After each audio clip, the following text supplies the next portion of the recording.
Lamentavelmente, o regime militar esqueceu-se de uma coisa fundamental, que é a formação do cidadão, o investimento no homem. Eu não gosto do processo, senão pertenceria a ele tranquilo, estaria a palavra que os senhores usam. Processo, exatamente o que é processo? É essa imundícia em que se transformou o quadro político brasileiro. É essa situação de vergonha que cada brasileiro tem quando chega no exterior. Eu estou falando de quem pode ir ao exterior, porque pobre não sai nem do bairro onde mora, não consegue nem pagar a passagem. Essa situação de mentira que é lançada nas telas da televisão e nos jornais todos os dias. E vou dar exemplos para os senhores, vamos falar de coisas concretas. Previdência, que é uma farsa. A maioria das coisas que são apresentadas é falsa. Quando se diz que existem 2 para 1, isso é mentira. Misturam-se os homens da cidade com os homens do campo. A relação na cidade é quase 4 para 1. A relação no campo é meio para 1. Quando se junta isto tudo, e os senhores são jornalistas, sabem da verdade, cria-se o 2 para 1. Então, a 2 indivíduos também, isso é mentira. O que ocorre é que arrecada-se muito pouco no campo. E como se arrecada muito pouco no campo, a cidade paga pelo campo.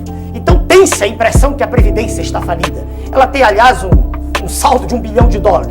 O que se quer é privatizar tudo para que grupos espúrios, né, tomem conta, e aí o Estado fica endividado, como aconteceu no Chile. O Estado fica endividado e os grupos têm um grande negócio. Então, eu deixa bem claro. Quando você disse o processo, eu quero dizer o seguinte: eu não gosto dessa maneira como um candidato a presidente da República se curva.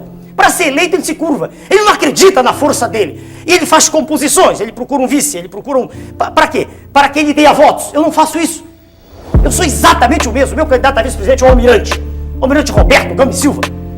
Um homem que não vai me trazer voto, é nada disso. Apenas ele foi um homem que no governo Figueiredo lutou pela nacionalização. Lutou contra a desnacionalização das nossas jazidas. Ele lutou contra esse processo de sangria, né, do qual nós somos vítimas, exportando minério in natura. Ele lutou contra isso.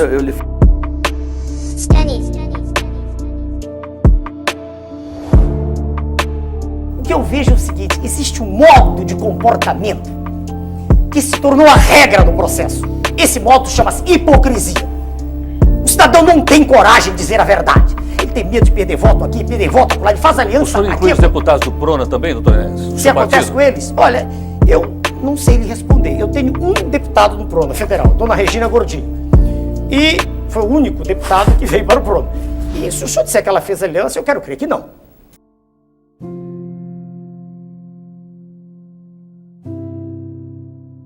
Eu não entendo que lucro, que vantagem a nação tem com isso. Estou sendo sincero, com a mesma clareza com que falo sempre. Então, repare, chamam-me de autoritário. Eu digo, não, eu quero ordem, quero respeito, quero liberdade de expressão, mas quero responsabilidade também.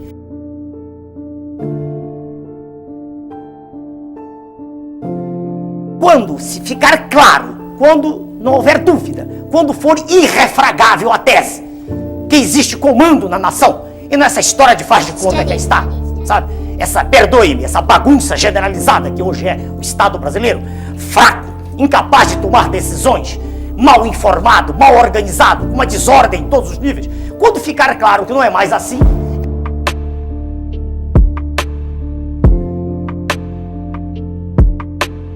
bom, há uma distorção aí.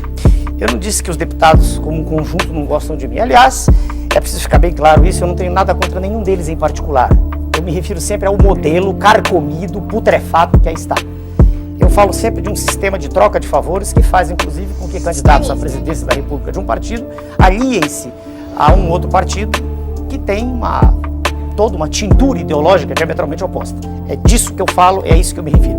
Agora, no que concerne a apoio.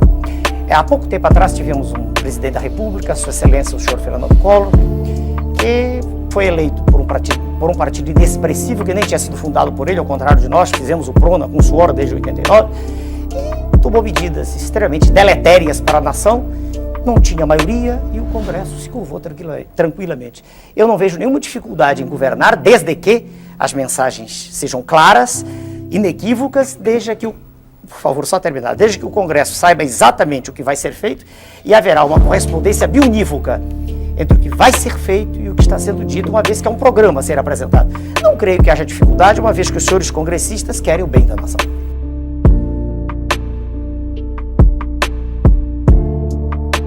Eu sempre falei durante os 15 segundos com o mesmo tom enérgico que eu falo agora. Isso é da minha personalidade.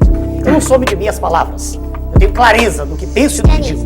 Não tenho dissociação cérebro-língua, nem nenhuma dificuldade de articular o meu pensamento. Aprendi a falar e escrever corretamente. Naquela época eu tinha um tempo pequeno, então grande parte das pessoas, incluídos jornalistas também, não conseguiam entender o que eu dizia. E achavam engraçada a frase final do Menezes. Muitos achavam que eu estava brincando, querendo ser deputado mais à frente, ou um cargo. Surpreendi todos quando eu fui candidato a nada. Eu não quero, não preciso disso. Sou médico, sou professor de cardiologia, tenho do que viver.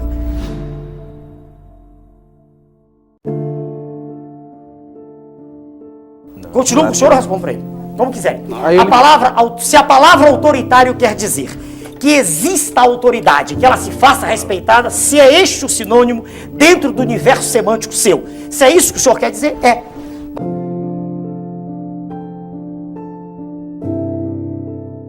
Por favor, eu preciso responder para haver clareza.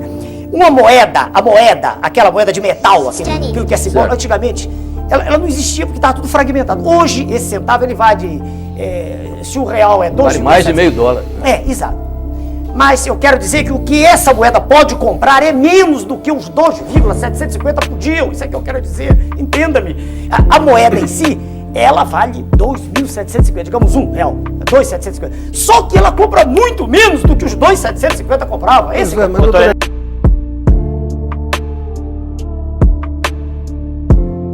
Veja o senhor, existe um estatuto da criança e do adolescente, ao qual não há nenhuma obediência no país.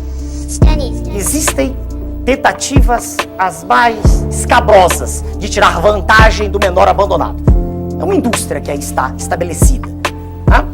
Então, é perfeitamente possível, usando a lei, tendo inteligência e vontade de ação firme, conversar com diretores dos meios de comunicação e mostrar a eles que é possível, ainda mais estando da presidência da República, com o poder que a lei confere, e tendo um Congresso que naturalmente estará afinado. E eu lhe digo por que estará afinado. Eu digo já.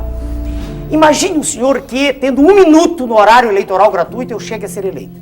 Imagine o senhor, apenas como exercício de raciocínio. Eu terei mostrado de forma inequívoca a toda a imprensa brasileira que tudo que é transmitido todos os dias não é o que a população quer. Em todas as páginas dos jornais, eles estão repletos de notícias dos candidatos da imprensa. Aqueles que a imprensa prestigia. Que ela diz que tem experiência política. Como se experiência política fosse andar pelas ruas fazendo greves, gritando, ou fazendo comícios. Eu não vejo assim. Eu vejo, senhor, que experiência resulta de aprendizado, de conhecimento do assunto.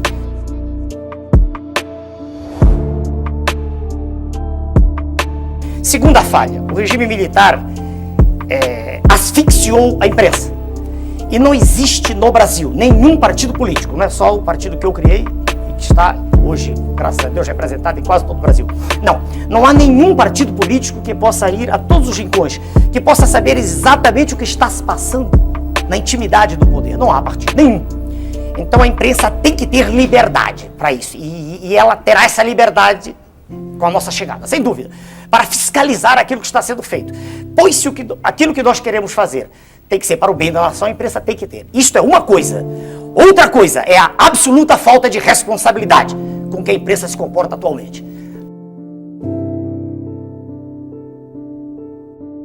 Não quero ser profissional de política, não gosto disso. Eu quero ser um estadista, quero endireitar, quero fazer com que a nossa nação respire, que a nossa nação possa emergir desse lodaçal em que ela está mergulhada.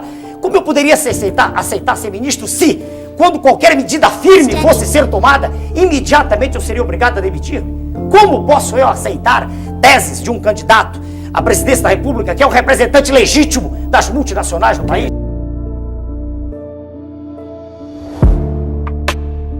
Eu fui o primeiro presidente de partido político que teve coragem de pedir a sua excelência, o presidente Collor, que renunciasse naquela ocasião, pela desgraça a que ele estava lançando a nação. Em que? A que ele estava lançando. O senhor votou nele no segundo turno? Não, eu não dei meu voto, por favor. Por favor, não acredito nesses senhores que estão. Então, veja bem, naquela ocasião eu falei 1 hora inteira. O senhor anulou o voto? Anulei com tranquilidade, mas por que não? A Constituição me permite. Se eu não acredito em A, B, C e D, por que eu tenho que votar em algum deles? Por que eu tenho que dizer... Em branco? Não, em branco eu sei que há processos de fraude, todo mundo sabe disso. Isso é notório no país. E o voto em branco permite que aqui ou acolá, no meio do trajeto, alguém pode, eu anulo o voto, por que não? É a maneira mais clara, mais categórica, mais peremptória de eu dizer que não acredito naquilo.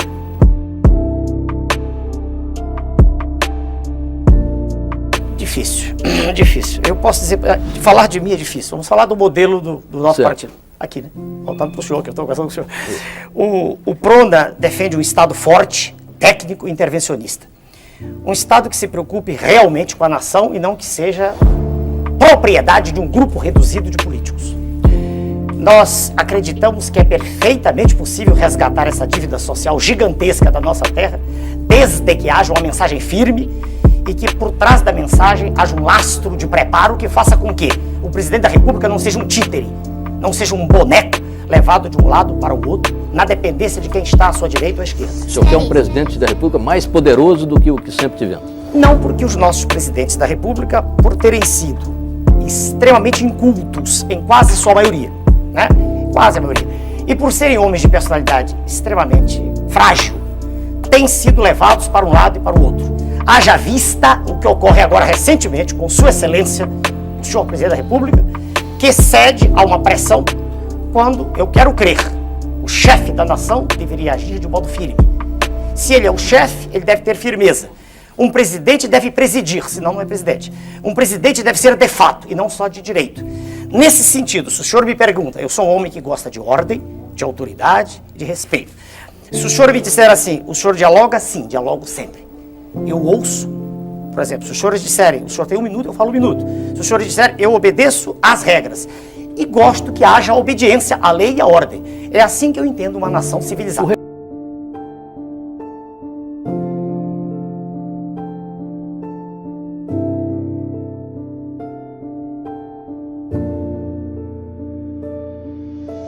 Studies.